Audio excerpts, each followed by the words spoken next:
Good evening, ladies and gentlemen. This is Bob G reporting live at MCACN, which stands for Muscle Car Corvette National.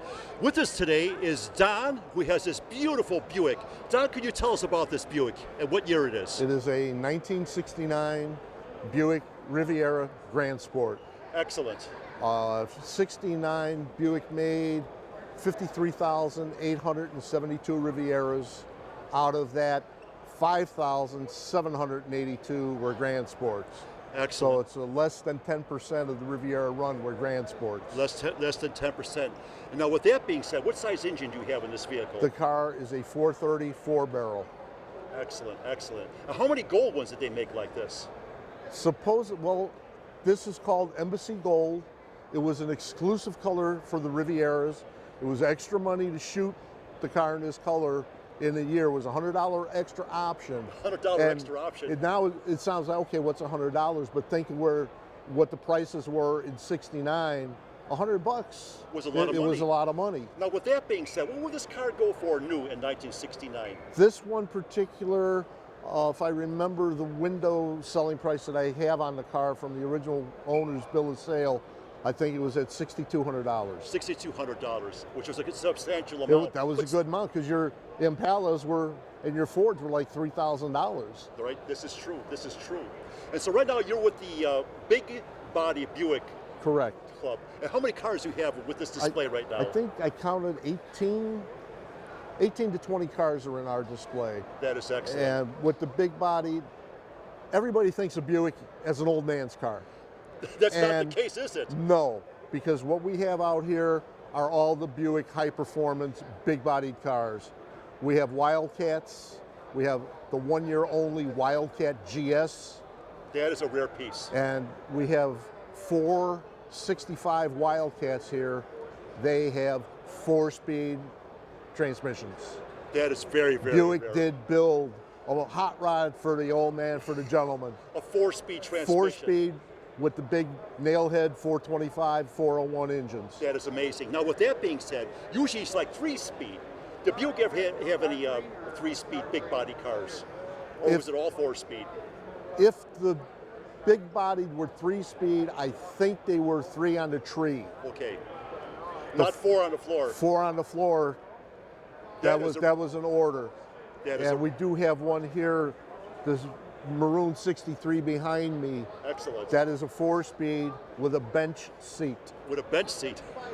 My friend, that is a very rare piece. We've got some rare cars out here, and we've got Riviera GS's, a couple of big block LeSabres with 4 speeds, and again, like I say, the Wildcats. It was all the big Buick performance cars. Excellent, excellent. Now, does your vehicle have the hideaway headlights? Yes, it does. Excellent, excellent. It was the last year for the hideaways. Okay. And what are some of the features of your car? Well, that makes it unique from the rest from that particular year? From what Buick had done, '69 was the last year for the 430 cubic inch engine. '70, I don't know if it was restroked or rebored to the 455. And some of the others, the first year for the ignition switch in the column instead of in the dash. Very good, I remember that. Like they say, last year for the hideaway headlights, the first year were the 65s with the clamshells that opened up and down with the stacked headlights. Excellent, excellent. 66 and 7, the headlight operation, and 65 were electric. In 68 and 9, Buick went to vacuum operated. Vacuum. Okay, vacuum is better because of ice and snow, but the electric motors will probably burn out and so on. You don't and so worry forth. about it, stuff accumulating.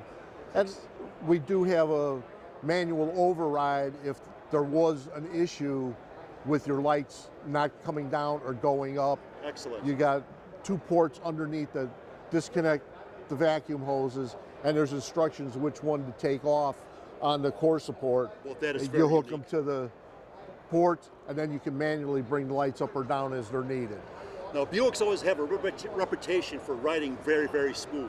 I had a 1973 Buick Electra deuce and a quarter, Electra 225. So Electra 225 basically symbolizes the wheelbase, 225 inches. No, it symbolizes the length of the car. Oh, the length of the car, not the The wheelbase. wheelbase, if I remember correctly, was 122 inches. Okay, see, I stand corrected. I have to talk to the Buick expert right over here.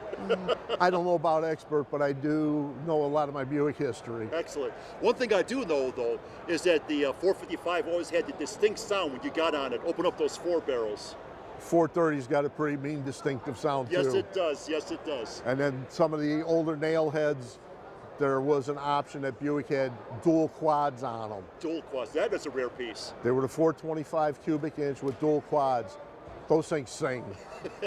Probably And higher, move. and move to higher lift camshaft and all that good stuff. Yeah, all the internals. And we're fortunate right now on the show, we've got a 66 Riviera GS on the end that belongs to Mr. Denny Manor.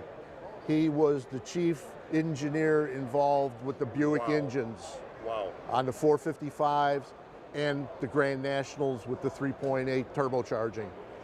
He was one of the engineers from Buick involved in making the engines tick and scream. And I know for sure that the Buick GS and the racing against the Hemi, that's a famous race. Yes. But the Buicks had a lot of torque. Buick has always been known for high torque motors. Excellent. Well, there you have it, ladies and gentlemen.